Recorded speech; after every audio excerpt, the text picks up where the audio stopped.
mind that God told Moses, who became a great leader on this planet. He said that if you call to mind and you meditate from where you came from, it will give you opportunity to always go back there, and it will keep you from what my future I have before you. Isn't that so true with our lives? Why don't you feel that in before tonight's out? When you go home, I pray this message with you all night long. You see this bald white boy in your mirror, red face, pink tent, whatever, and you see somebody saying to you, "What's your name and what will your life be about?" What will your life be about? Number two, what enemies are you willing to pursue, to confront? What's an enemy? That's what opposes you. That's what stops you. That's what stretches you. Usually you ask, what's your people's biggest obstacle? They say, well, so-and-so, or such and such, such and such. They complain and they compare what everything's happened to this. But I think the biggest enemy is the one that we look at in front of the mirror. Maybe that's why Michael Jackson should have said and paid attention to his own lyrics. I'm starting with a man in the mirror. I'm asking him to change his way. Oh, not bad for a white one. Why do you say that? Because the real enemy is the enemy in you. You see, it's not who you are that holds you back, it's who you think you're not. Ooh, that's good. Hold on, let's think on that. Let Rex Craig think on that as well. It's not who I am that holds me back, it's who I think I'm not. My capability, your capability, it's constant. Your potential inside you right now, it's permanent. Don't say permanent. Permanent. Divorce did not knock it out. That means cancer did not knock it out. That means, come on, some bad attacks did not knock your potential out. That means the economy did not knock your potential out. You have the ability and potential, the ability to be potent anytime you recognize what you got in you. What stops that, Rex Craig? People's inner civil wars, who they think they're not. We've adopted a belief system that lies even limit us. And they sabotage our efforts. We become these forward people with, well, I'm not sure if I could. Yeah, I'm not smart enough. I've gone as far as my education could go. Man, I used to have more energy. I used to be realistic. You know, realistic is a person driven by fear. I want to knock the realistic out of you. You got one life on this planet, and you're going to live freaking realistic.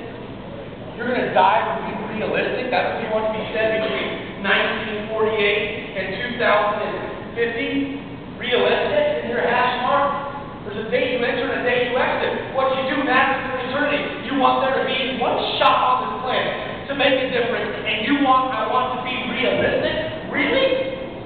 You feel good about being realistic? Well, you don't even know what that means. You don't even know what it means. Everyone's got a story that's happened to us, yet it's not what happens to us, it's what happens in us that determines the quality of our life.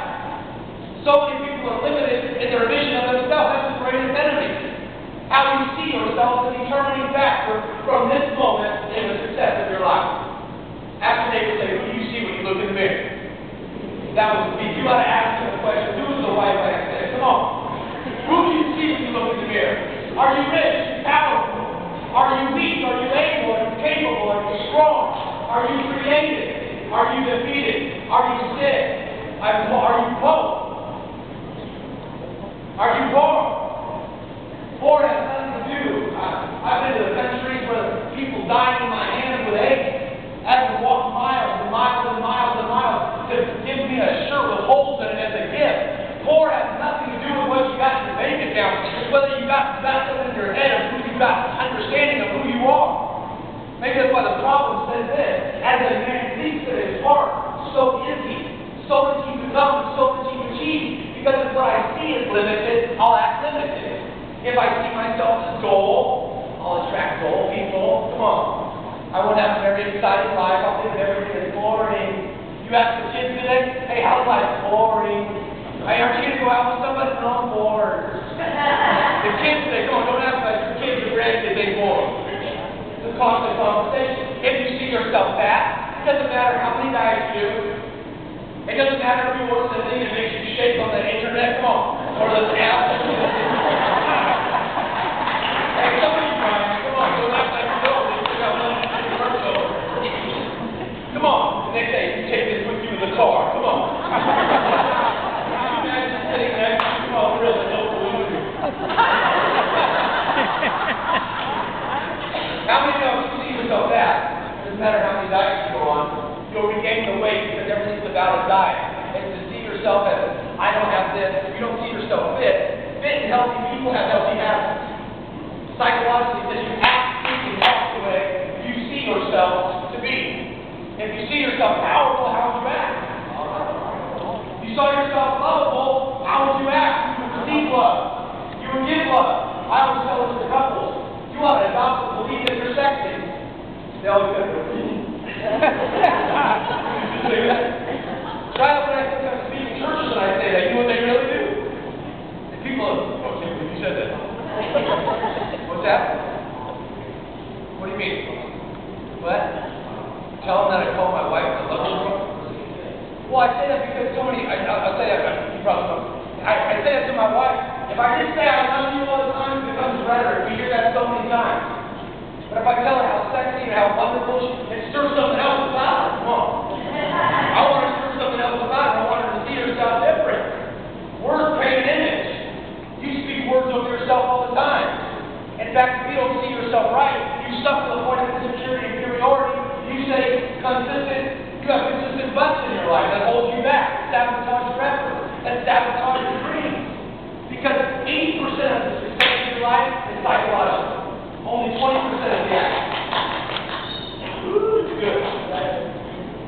80% is the psychology. If you believe you can succeed, you'll work until you can say, I never played professional baseball. My butt was up at 5 o'clock in the morning, hitting 300 ground balls while everybody else is sleeping. Don't show how quick I can move to the ball. Hit it till my feet and hands were off. They told me I couldn't speak, so I had the keys to it. The church that I worked at as a custodian, I walked away from professional baseball, and I scrubbed toilets for a whole year.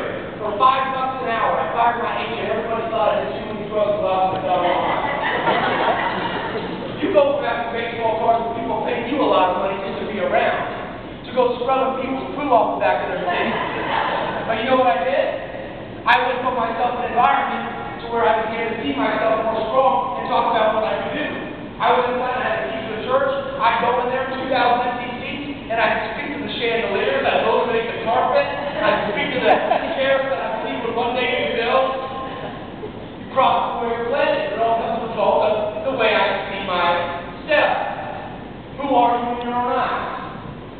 Or if you have labels to limit and lead you. Lead your power, lead your potential. What's a label? A piece of paper attached to something to indicate its nature, what it is, its content, what it has, and its destination, how far it can go. Who's tagged you?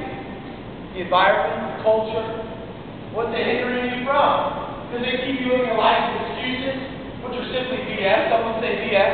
Belief systems that require no change. But I can't. But I'm tired. But I would like to. But I should. I'm just curious, how big is your butt? That's your name and say, how big is your butt?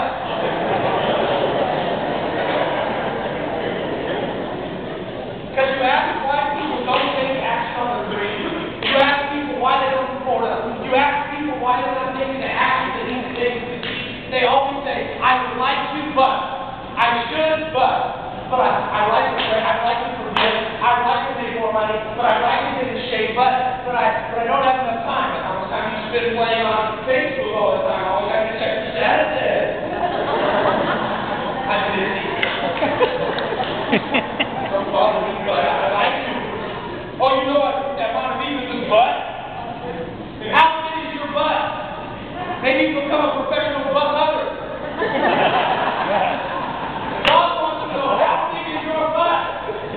Is your butt in the way of your life? Is the butt in the way of your dreams? There's skinny butts, big butts. Come on, now you need to get butt implants. That's not even enough. Yeah. We adopt other people's butts. Come on. Here's the butt. Let's just talk about the face. There's an infamous butt. Come on. Skinny butts, fat butts. I want to shrink your butt for a minute. They let me shrink your butt? Sure. I know big butts are in right now, but I want to shrink your butt. But I can't. But I can't. I hear this all the time. Let me say this. Misery comes in cans. Miracles always come in cans. That's good. Because immediately when I say I can't, it means I won't. I shut off the opportunity for it to work. When I say I can, it opens expectations. Watch this. Pitcher by the name of Jose. He pitched for the Houston Astros in the 90s. 2 back-to-back incredible years. He won the Cy Young Award. 20-game winner, happy-go-lucky, the life of the party in the clubhouse. You know, just feeling good, life was. They moved into the new Minute Maid ballpark there in Houston, Texas. They came in and he noticed it the very first day, and he walked out to the mound to pitch, that the left field wall is really closed in, making it easy for hitters to hit a home run. He said this on the mound. He goes, I can't ever pitch here. I'll never be a pitcher. I can't do it. I can't do it. It's interesting. Never in history has it ever happened. He went from winning 2 years, 20-plus games, to 2 years in a row back-to-back, losing 20-plus games. He said it all became a self-fulfilling prophecy of, I can't. Just try to see your own life. Your kids, your co-workers, your team, your own life will rise to the level of your communication. You start talking about what you can do, it will begin to activate potential, ability, decision-making, strength inside you to be able to rise to new heights in your life. But if you talk about what you can do, what do you do? It minimizes business. Oh, this is good enough. I know some people say, well, that's good enough. I don't need that all motivational stuff, whatever. You're whatever, you know, I'm good. This is good enough. Everybody's going to Swiss out. Those places in Swiss out, businesses take their teams, they go over to the plate, and they try to build camaraderie. It's a 7-hour hike to the top. Counter company do it, Fortune 500 companies do it. At the bottom, they take pictures, they're all happy. They all got their G.I. Joe canteens, they're all excited. They're all started up. They go 4 hours. They go up to the top, they reach the plateau, and there's a beautiful alpine restaurant with fireplace, hot coffee, and hot cocoa.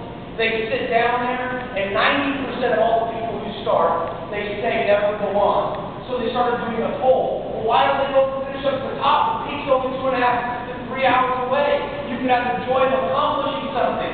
And they all said one common denominator. This is good enough. Oh, here's another one. But I'm afraid, I'm scared. Watch how fear does in your life. It causes you to miss opportunities. It causes you not to take action. It causes you to have no risk. You got no risk, you got no life. Fear torments you because you know you're more, but it prevents you from taking radical action. No action, no results. Deion Sanders, you ever heard of Deion Sanders? You see him on TV right now, another person. Deion Sanders is a boy, had to walk through a graveyard to get to school in Fort Myers, Florida. And he said every time he got there, he hated the feeling that after school he had to walk through the graveyard and he gave the heebie-jeebies. So he said one day, he said, I ain't going to walk through here no more, I'm going to run. Deion had always been the kid that didn't want to do anything that had to do with PE, any physical ed. But when he got to the graveyard, it made him so afraid, he said, I ain't going to walk through this stuff, I'm going to book it. So he would run so fast and leave all the other kids in the dust. And they said, man, you can really run. He goes, I don't know about that. That place just makes me afraid. And he started to notice this. Man, there's everything that makes me afraid when I begin to run, because I can really run. You know what that much faster was? He learned to run afraid. Look at how fear tries to stop you. What if you just made a decision that I'm not going to be what I feel, I'm going to be what I decide? Someone say that I'm not what I feel. Someone say I'm not what I feel. I'm what I decide. But right now, you said I'm not going to let fear stop me. I'm going to run to my giant. Because you can't come to what you don't confront. Come on, you can't complain about what you permit. God gives you a spirit of power, love, challenge. Come on. Feel the way fear exists, but faith is not working. Really? Do it afraid. I'm afraid. Do it afraid. I'm afraid to love. I'm afraid to open up. I'm afraid to go on a date. You know I was burned by Elmer. You know when he came and took me on the date. You know he was better things. He was all greasy. He was horrible. I'm afraid to go again. Do it afraid. What have you got to lose? You'll sit at home and rehearse that you didn't do it. You might as well do it afraid. What are some excuses right now? Excuses that hold you back. Let me do another one. What would you have to believe, and I want you to talk back to me. What would you have to believe right now, choose to believe, to feel loud? Somebody tell me. Huh? Say it again, sir. Hey, you're nobody. Good work. Somebody else. Come back. Come back. We need a church. Let's go. Let's roll. Talk. No one loves you. What? Nobody loves you. There you go. Somebody else. You're not worth it. You're broke. Failure. That's what? You're not smart enough. Good. So that's very good. Somebody else. Too old. Too old. What? Stressed. I'm poor. Too stressed. So for you to feel lousy, you would have to choose. Someone say choose. Someone say that's my power. You would have to choose and use your power to focus on those things. If you wanted to feel powerful right now, what would you have to choose to focus on? What you are. I'm a winner. Somebody else. I can do it. Somebody else. I'm worth it. I'll overcome it. Come on, that girl. Somebody else. Come on, talk about it. Come on. This is your life. Go after it for a minute. Hopefully it's going to be entertaining. You're going to get some results. You want to be what? You're rich. Absolutely. You should think you're rich. You're a survivor. You're going to do it. You're worth it. So wait. It's a choice of what you choose to adopt. What are the two limiting beliefs? I want you to think about it. What are the two limiting beliefs that stop you right now rather than stretch you? What are two limiting beliefs that you need to say, you know what, I need to replace these, and maybe you need to adopt three empowering beliefs that you choose to believe. You say you did it? The police chief that was about to kill himself? I told him this very thing. If you wanted to feel like killing yourself right now, what do you have to choose to believe? He started giving me the story about why his life was defeating himself. And I said, everybody on the planet can tell you a story why your life sucks. Tell us the 7,654 people that die every single day of AIDS just in Africa alone, where I work all the time. They got a little bit worse off than you, Jack. Well, you don't even know it. Go. Stop being pitiful. It's time to become powerful. What would you have to choose to believe to feel like killing yourself? Well, I'd have to believe this, this, this, and this. I said, okay. What would you have to choose to believe to feel power? To feel lovable, to live strong? You know, I'd have to believe this. I'd have to believe this. I'd have to believe this. I'd have to believe this. I go, how do you do it? He says, it starts with some energy. I go, so really it's in your core. It's not what happens to you, it's what happens in you that determines how your life is going to play out. What are three new things we can put on your identity card? Come on. You're sexy. Come on, come on. If Justin got his back a couple years ago, you can use your sexy back. Come on. Somebody's like, please tell my husband to get some sexy back. Why? If you saw yourself sexy, you take care of your body. If you see yourself sexy, you won't violate yourself. You'll take care of your groove. You'll take care of yourself. If you see yourself that way, you put energy into your relationships. What's another one? I'm lovable. Most people don't think they are. Because they see themselves in false flaws and failure. I'm not lovable, therefore someone gives them a compliment. Oh no. They say it's being humble, no one's being stupid. It's being ignorant. Because real humility is not thinking less of yourself, it's thinking less of yourself. It's not thinking how bad you are, it's thinking right of yourself and thinking of yourself less. So what would you adopt? Who will you be in your eyes? Number one, what are you willing to pursue? Someone say, what am I willing to pursue? Someone say, what am I willing to pursue? Number two, what enemy am I willing to confront? Number three, who will you take with you? Prophet says, he who walks wise people becomes wise. A companion of fools, their lives unravel. Are the people in your life, are they sharpening you or are they dulling you? To sharpen you to provide an edge. They mean they provide a passion, they increase you, they deepen you, they make you sensitive, they keep you focused, they keep you in the game. Or do I bring a lot of people in my life that are more, they dull me, they cloud me, they distract me. They're always talking about what's not working in their life. It's like they're whatever people. Hey, who you roll with will determine whether you succeed or failure. How powerful you are in that way. Joint effort yields their results. Two are better than one. There's power in numbers. There's power in numbers. Who will you take with you? Who will you take with you? I said one time years and years and years ago, I worked at a Ritz-Carlton. And I was working in one of the areas, and late at night I was counting money. And I was behind a post outside there in Dana Point, California. And I was sitting there, and a red Ferrari drove into the driveway.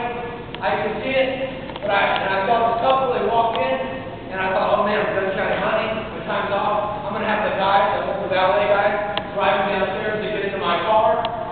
So I walked around there, sure enough, a red Ferrari. I'm like, yeah, this is cool. I never been in a red Ferrari. This is awesome. So it looked like the vacuum PA car. I thought it was cool, it was brand new. I walked around the side, and he goes, you want to get in? I said, sure, let's go. Because I assumed, and I didn't ask him questions, I assumed he was just going to take me downstairs. But what I did not know was this young man had always wanted to drive a Ferrari, and he went into the key box and stole keys to the Ferrari downstairs, and he decided to drive it up. And the people that walked into the front of the hotel were not in the car, they were just on a romantic walk at 1:30 in the morning. I decided to get into the passenger seat. We pulled around the little fountain. This young rascal decided to hit the gas on the Ferrari, the stick shift on the wheel. He hit the gas and it rained a little earlier that night. All of a sudden we began to spin. That's not a positive spin either. The car began to spin down a driveway and on a slope. We spun probably about 40 to 50 yards and we went up a curve, and the curve wasn't a block, it was those oval-shaped ones. All 4 tires got off the ground. Bam! Hit a tree. Hit my head real strong. That knocked me out. He started just saying the F word like that's the only word he knew. Started screaming. The cops were soon to arrive. I found myself in the back of a cop car with the cops eating donuts on another car, no joke, sitting there saying, let's let him suffer. And I thought to myself, why did I not ask the question? How in the world did I end up here? The constant question people say, why do I end up here? Usually because it's the people that you roll with. Watch. You only have a lot of people, you have a person. A lot of us get in relationships with that people partners wherever they go. Who do you roll with? Are they partners or are they parasites? Partners are people that work with you and challenge you. They believe the best about you. They're there in the good times and the bad times. They're there when things are up and when things are down. They invest in you. They look for ways to improve you. They commit to a relationship. Let me say this. Any relationship you don't look at to invest in will always fail.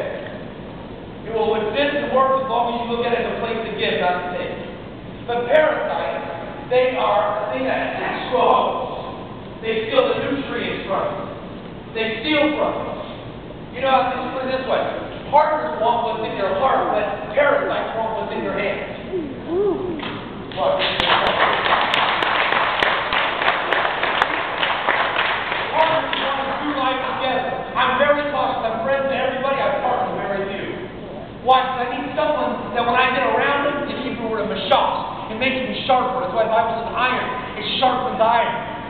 My life is committed to going forward because my life is about educating, empowering, and bringing healing to people's lives in Jesus style. So I want people that are going to constantly hit, well, what about so-and-so? They just want to talk about silly stuff. I might help them, but I'm not partnering with them. No way, my life is too precious to put in the hands of that kind of mentality. They'll weaken me, they'll dilute me, they'll cloud me. My life is too precious, I got one shot on this planet. I'm not going to let some small mind defeat my big old purpose on this planet. No. This is where you take control. Watch this. A parasite, what they do is they want you to sponsor their life. And they told me, do it all for me. Let me just live in your blessings. Come on, you got family members like that. Come on. They come around Thanksgiving, and they're not there to give you thanks. Come on, somebody. You're like, what am I going to get from them? Come on. Pay for me to do it all. Do it for me.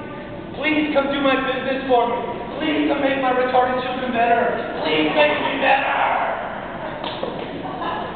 Do it for me. You know what the number one problem with parasites is? The number one physical problem they have in the body? They hold stuff up in your life. Come on. They keep stuff from flowing out. Come on, you know what I mean?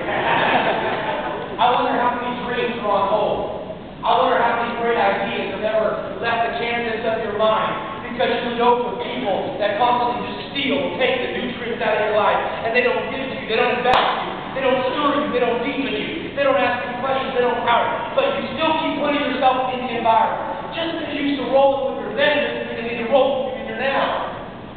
Why do you say that? Because both people live connected to, this together. Their relationships are based on what used to be, not on where they're going.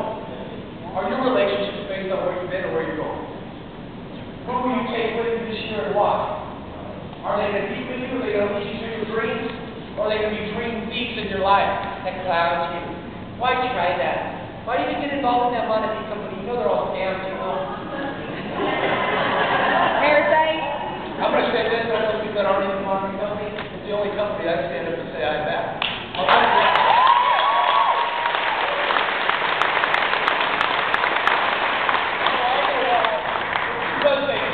Good money. Well, you actually know that I even know that I do bets for Ray out of our relationship with Ray, who's a partner in my life. Ray, one of the head guys in the company.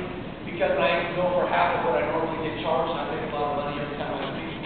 I know for half because I always say, why? I said, because I love people.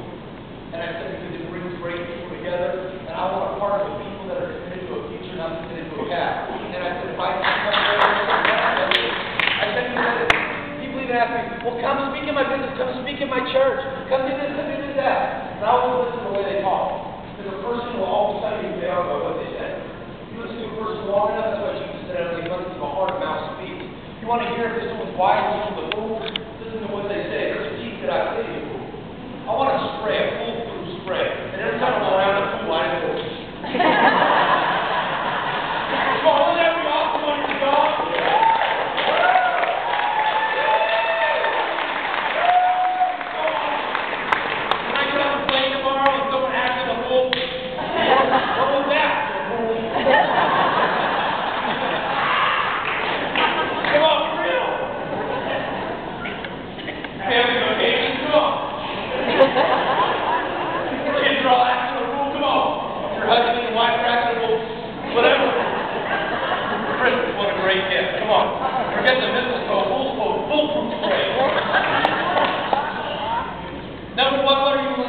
Right now, it's got to be clear. It's got to be what's the advantage in there? Why? What does that matter to you? It's not compelling to stay where you are and you wish, you wait, and you wonder and want. Number two, when it's not willing to confront. You can't talk what you don't confront. You ready to talk for smoking? You'll defeat it when you're ready. You got the power. The God's for you, not against you. I like the story of the Bible, David conquering Goliath. Well, one king that was supposed to conquer him, I don't know if you talk about this in the Bible story, Saul, he was supposed to be the powerful leader. He sat there and talked about how the enemy was big, and he yelled at the enemy from a distance. David, the shepherd boy, I guess we're attached to the valley of Elah in Israel. I do a little East and work there sometimes. He said he ran. I like that. Everyone told him not to. His own brother said, we know what's in your heart. Where'd you leave those few sheep you were shepherding? Everybody else belittled him. But inside of him was a giant killer. Inside of you was a giant killer. And I like what he said. Man, he did this to his own brothers. I don't know if you should talk about Bible, but he did. He said, he was talking face to face, and his brother Eliab told him how awful he was. He said he turned his back to his brother. In other words, he said, you might be a brother by blood, but you ain't a partner in my heart. Therefore, I'll let you stab me in the back, but I'm not going to allow you to kill the dreams in my heart. I got enemies. I got stuff to conquer, stuff to accomplish. I'm going to run at my enemies until I knock those things out. He says, you can stab me in the back, but you ain't stabbing my dreams in my heart. And he took off running. He said, I'm going to knock you out. Mama said, knock you out. Come on, guys. I'm going to knock you out. What are you going to knock out? Come on. Let's go. Let's get aggressive. Are you going to be depressed another week? You don't even know. That's not the point. That happened to you. Well, you don't even know. I lost all my money 3 times. Last time the gentleman had all my money, blew his brains out. You don't even know what that's repositioned. I don't. Well, you don't even know what it's like. I've been through a divorce for a while. So a lot of other people on the planet. You don't know what it's like? Yeah, I know what it's like. I was touring with Seal, the singer. I need love, love, love. Enjoy myself, coaching all these guys up, doing good on purpose. But I was suffering on the inside, going through the divorce. I was speaking to a crowd who coming to sit on the floor, we couldn't get them in. Police had to come and bring them into mountains of California just to get them in and get stirred up. A real move was happening in that area. And I got in the car one night after I had been speaking. On the outside, everything was great. Oh my gosh, a great gift. I've never heard that speaking before. People telling you how wonderful you are. And I got in the car.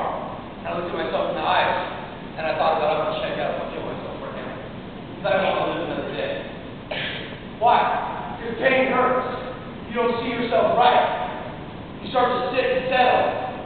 You rehearse everything in your mind. You build up, sometimes I feel like checking out. There's people, why do you bring that? Because there's people in this room right now, you feel like checking out. Life kicks you butt, people screwed you over, people molested you, they abused you, they handled you. But yet it's still not over. And let me say this, it's not what happens to you, it's what you do right now. This is how I end it.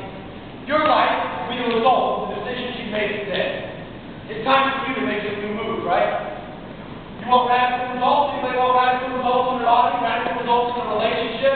Radical intimacy? Anybody want some radical sex in their marriage? I can't believe you said that. Yeah, you go home and watch Gossip Girl all the time. You watch Mom. Come on, I'm talking to a culture here, okay? I'm in Judas. You watch TV shows that propagate all the time, they're radical. You want radical financial results? Anybody want radical? No, I just want a little bit. That's being selfish. That insults God's grace. Because He wants you to have much so you can help people.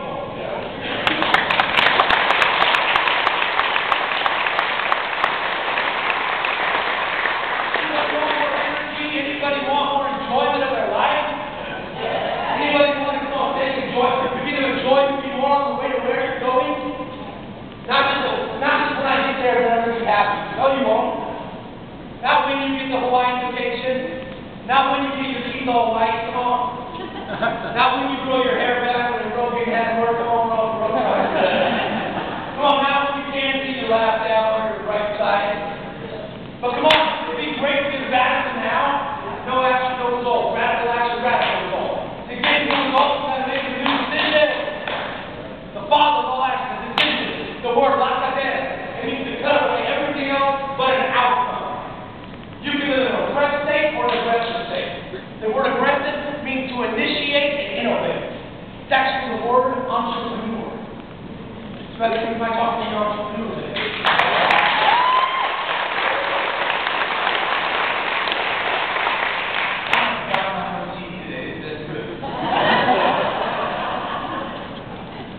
Do you know that half the Fortune 500 companies were started by an economic recession, downturn, and depression? This is the best opportunity in the world for the real dreamer and entrepreneur inside of every single one of you. You're making the image of God, God's an entrepreneur, He's an innovator and a creator. And He uses some time to create. So that means you don't got to do it all in one day. He just made up His mind about what He's going to create. And every day He creates something that's going to do it.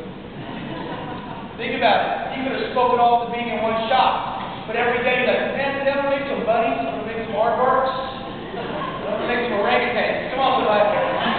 Ooh, that's real good. Tomorrow I'll make some Jupiter, I'll make some Mars, I'll make some Neptune. That'll be real good. What will you commit to making? He who works his life and having abundance. He who chases